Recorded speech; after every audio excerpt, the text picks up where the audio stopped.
마가복음 12장 28절에서 34절까지 말씀을 함께 봅니다.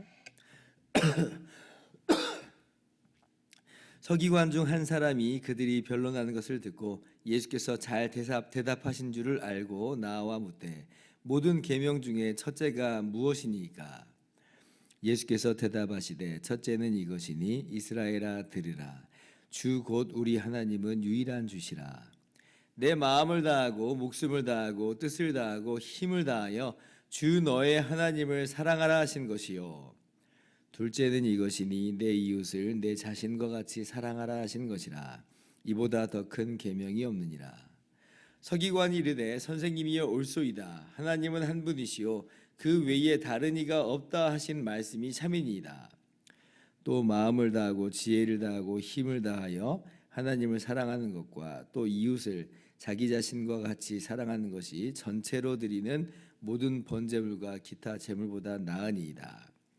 예수께서 그가 지혜 있게 대답함을 보시고 이르시되 내가 하나님의 나라에서 멀지 않도다 하시니 그 후에 감히 묻는 자가 없더라. 아멘. 할렐루야.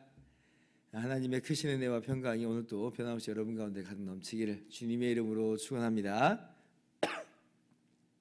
오늘 우리가 읽은 말씀을 보면 한 사람이 서기관이죠. 예수님께 와서 질문하는 그런 내용을 우리가 만나볼 수 있습니다. 근데 이제 이 서기관은 예수님을 시험하려고 막 넘어뜨리려고 질문하는 건 아니고 오히려 예수님께서 질문의 대답을 이전까지의 여러 질문의 대답을 너무나 잘하시니까 그러니까 이제 어떤 순수한 마음으로 예수님께 묻는 것으로 보입니다. 어떤 그러면 질문을 던지느냐 할 때 28절에 모든 계명 중에 첫째가 무엇입니까? 이렇게 물어요. 그러니까 뭐가 제일 중요합니까? 뭐가 핵심입니까? 라고 물어보는 거죠. 구약 성경을 보면 하나님께서 율법을 이제 주시는데 하라 또 하지 말라 하는 그런 명령들이 많이 나오죠. 어떤 유대인들이 이제 이걸 더 세분화해 가지고 총 613개의 명령이 있다. 248개의 하라라고 하는 명령이 있고 365개의 하지 말라라고 하는 그런 명령이 있다. 이제 이렇게 가르치기도 합니다. 그래서 오늘 이 서기관이 예수님 보고 이런 많은 이 명령들을 한번 딱 정리를 해 주십시오. 이제 이렇게 묻는 거죠. 뭐가 첫째입니까? 뭐가 넘버원입니까? 하니까 예수님께서 이제 주저함 없이 대답하세요. 뭐라고 말씀하세요? 30절에 내 마음을 다하고 목숨을 다하고 뜻을 다하고 힘을 다하여 주 너의 하나님을 사랑하라 라고 이렇게 가르쳐 주십니다. 하나님 유일하신 참 하나님이신데 그 하나님을 사랑하라. 이것이 가장 중요한 계명이다. 모든 계명의 핵심이다라고 하는 것입니다. 단순한 어떻게 보면 우리가 다 알고 있는 그런 내용이죠. 그런데 참 우리에게 이 말씀이 큰 도전이 되고 또 그리고 우리 스스로를 좀 돌아봐야 되는 것입니다. 왜냐하면 이제 그럼 하나님을 사랑하고 있느냐라고 이제 정말 정작 우리들에게도 물어볼 수 있다는 거죠. 여러분 하나님을 사랑하라라고 하는 이 계명이 어떠한 의미인지를 조금 더 우리가 생각을 해볼 필요가 있습니다. 우리 편에서는 우리가 해야 될 많은 계명 중에 첫 번째다 또는 핵심이다 이렇게 할 수 있지만 하나님 편에서 그러니까 이 모든 계명을 주신 하나님 편에서 이건 어떤 의미일까?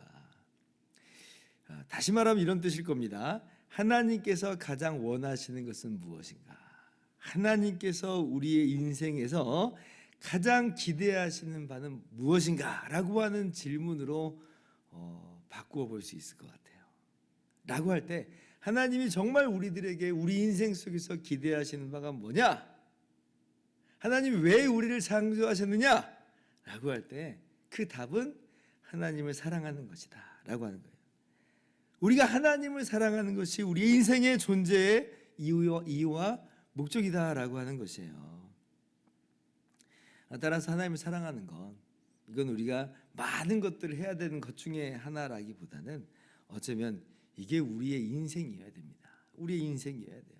우리 존재의 이유와 목적이야죠. 그래서 소율이 문답 1번 제일 첫 번째 질문이 그거잖아요. 인간의 제일 되는 목적이 무엇입니까? 그 대답이 뭡니까? 인간의 제일 되는 목적은 하나님을 영화롭게 하는 것과 하나님을 영원토록 즐거워하는 것입니다. 하나님 안으로 만족하고 정말 그렇게 하나님으로 기뻐하고 그것이 바로 우리의 존재의 목적이다라고 하는 거예요. 마치 사랑하는 그 연인이 어떤 자신의 어떤 그 삶의 이 목적, 존재를 이제 이야기할 때 상대방을 사랑하는 것, 아무것도 뭐 없더라도 또 뭐 하는 것이 없더라도 그저 사랑하는 것만으로 기뻐하고 즐거워하고 그것을 자신의 인생의 전부로 삼는 것과도 같이 마치 우리들에게도 그런 모습을 하나님께서 기대하신다라고 하는 거죠. 그렇다면 이제 오늘을 살아가는 우리들의 모습과 좀 비교할 필요가 있습니다.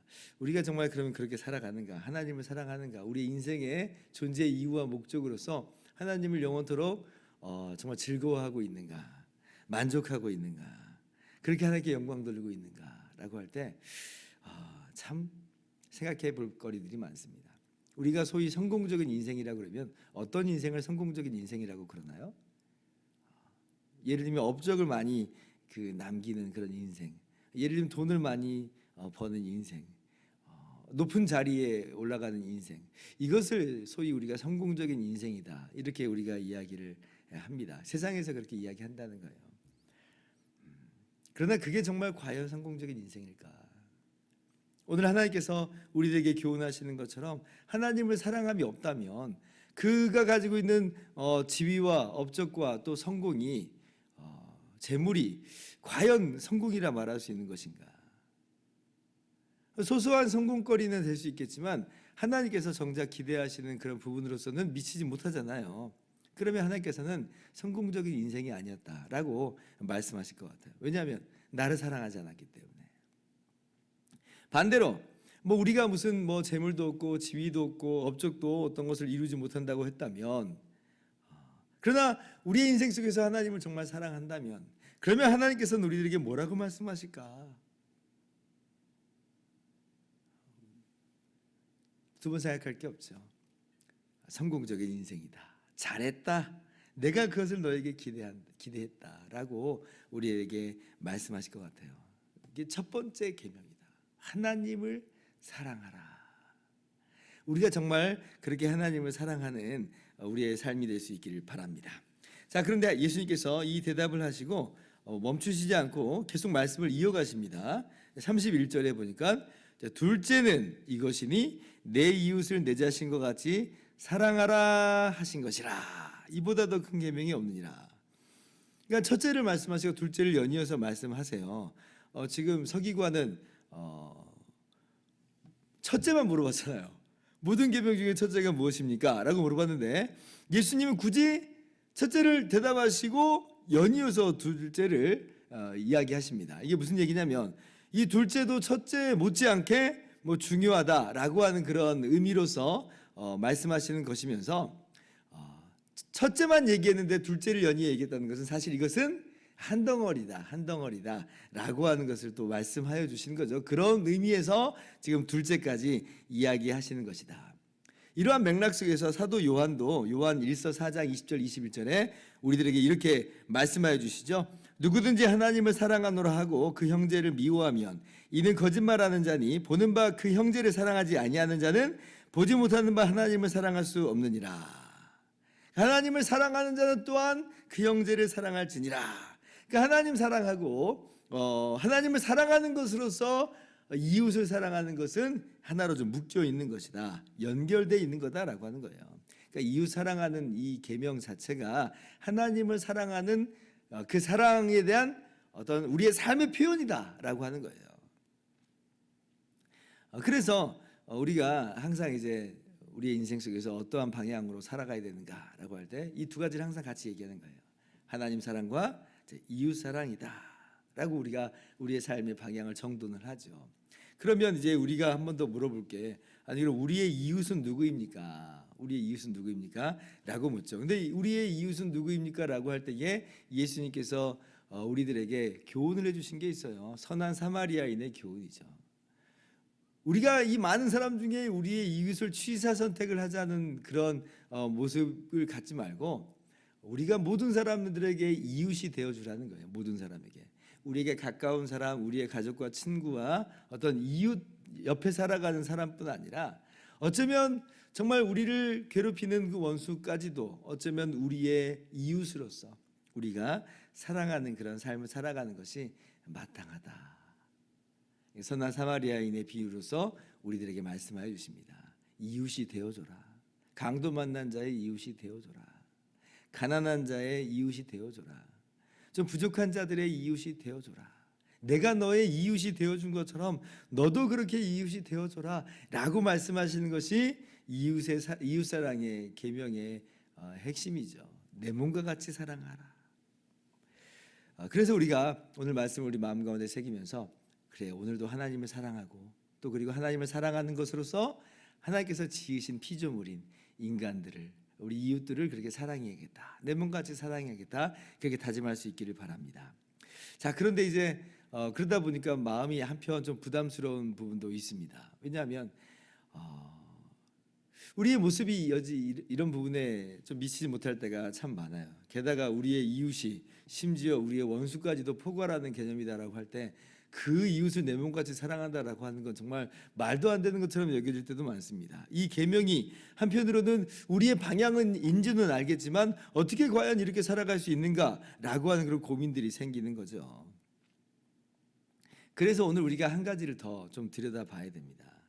오늘 34절에 보면 이 서기관 예수님의 말씀을 그대로 받아서 한 번 더 반복해서 이야기합니다. 하나님 사랑과 이웃 사랑이 맞습니다 라고 하니까 예수님께서 네가 하나님의 나라에서 멀지 않도다라고 말씀하세요.